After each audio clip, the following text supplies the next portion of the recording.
sobre as nossas atividades a entregar na próxima aula, da próxima quarta-feira. São atividades individuais. O primeiro exercício trata-se, portanto, da determinação das massas específicas naturais das camadas do perfil geotécnico abaixo. Então, nós temos um perfil geotécnico inicial constituído de 4 camadas ou horizontes. Para cada camada, nós precisamos calcular a massa específica natural. Só que nós temos essa solicitação para duas condições distintas. O item A, nas condições atuais, nas condições naturais apresentadas. E no item B, nós temos que recalcular as densidades, ou melhor, as massas específicas após a elevação do nível freático do Na para a cota -3. Então, para realizar o item B, nós temos que fazer essa alteração primeiro, né? Nós vamos alterar o lençol freático para a cota -3 e, portanto, calcular novamente a densidade da areia fina. Uma observação importante é necessário ser feita. O teor de umidade fornecido de 46% e o grau de saturação fornecido de 72% somente pode ser utilizados no item A, para as condições naturais, porque depois do alteamento a interpretação é de vocês, né? Com a subida do lençol freático, as condições de teor de umidade e, por conseguinte, de grau de saturação são outras, o que vai impedir que a gente use estes valores no item B.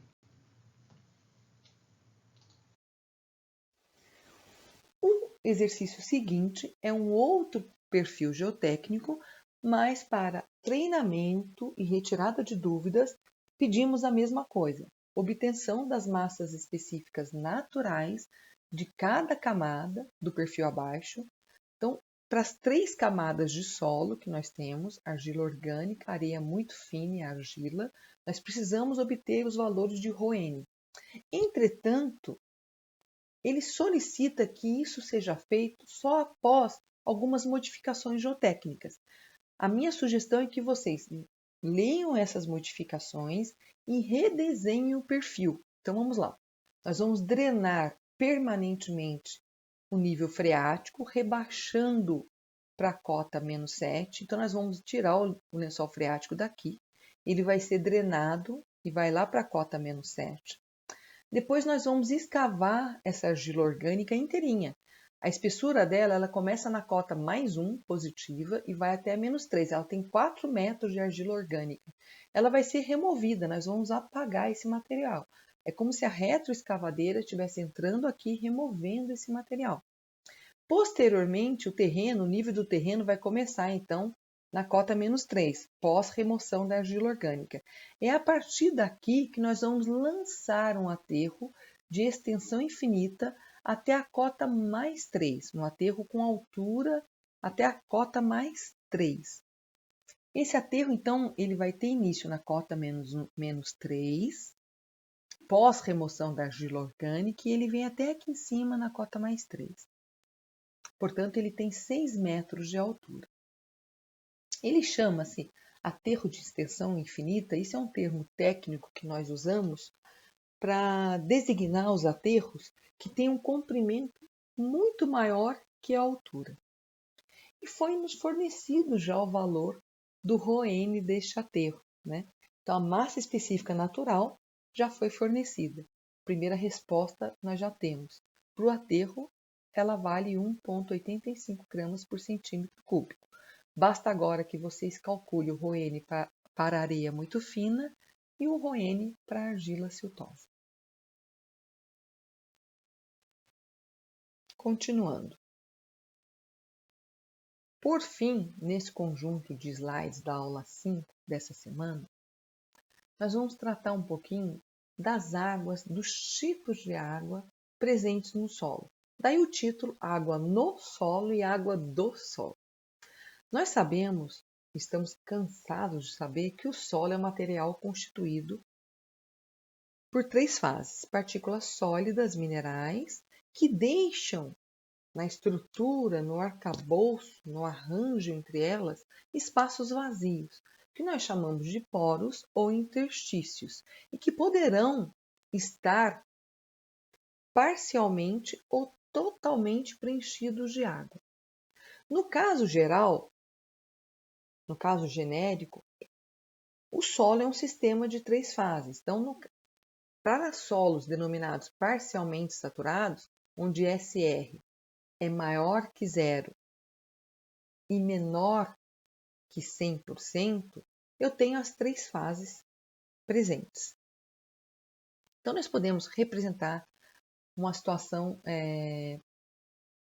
prática de 3 fases com a chamada baixa saturação, ou solo quase seco, porém não seco. Nós temos um grau de saturação aqui, ele é muito baixo, porque a presença da água nos interstícios é muito pequena. Eu tenho mais espaços em branco, espaços vazios.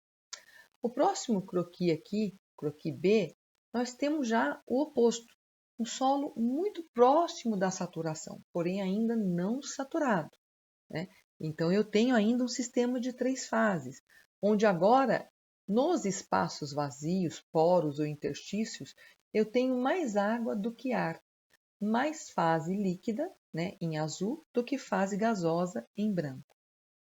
Por fim, se essa quantidade de água, esse volume de água, se for igual, se equiparar ao volume de vazios, eu vou ter o estado o quê? Bifásico, né? O solo completamente saturado, ou seja, 2 fases. Fase líquida, em azul, e fase sólida, partículas minerais. Isso posto, nós podemos dizer que a água vai existir no solo de diversas formas, basicamente em 5 tipos. Nós vamos sair lá do tipo 1, a dita água de constituição, que é uma água que faz parte da estrutura cristalográfica, da estrutura molecular da parte sólida. É uma água interna ao mineral, a água 1. Nós não temos acesso a essa molécula de água.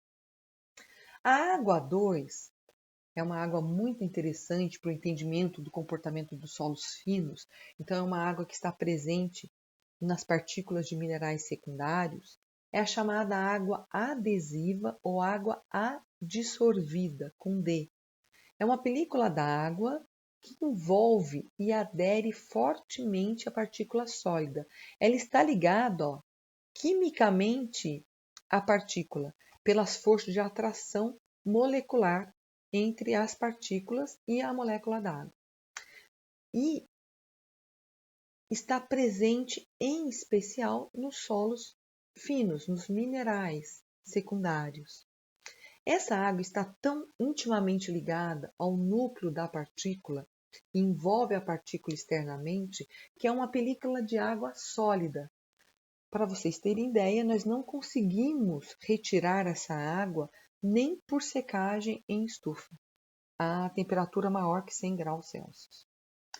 Por fim, nós temos a água livre, que é uma água que vai aparecer in situ e que vai preencher determinada zona do terreno, é o nosso lençol freático, o nosso nível da água que preenche os poros do solo e que aparecem lá nos perfis geotécnicos apresentados nos exercícios anteriores. Futuramente, nós vamos perceber que essa água livre, in situ, desde que exista um ΔH, uma diferença de potencial, é a água que vai poder percolar, passar, fluir pelos interstícios ou poros do solo. É a água responsável pelo fluxo de água dentro dos meios porosos, mas desde que tenhamos uma diferença de potencial, um ΔH.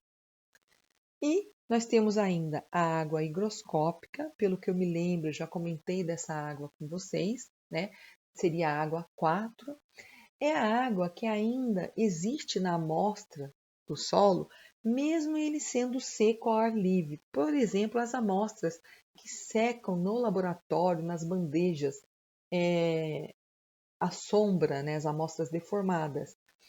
em que visualmente se apresentam como secas, mas que nós sabemos que existe uma quantidade de água mínima, que é a quantidade de água que entrou em equilíbrio com a umidade ambiente.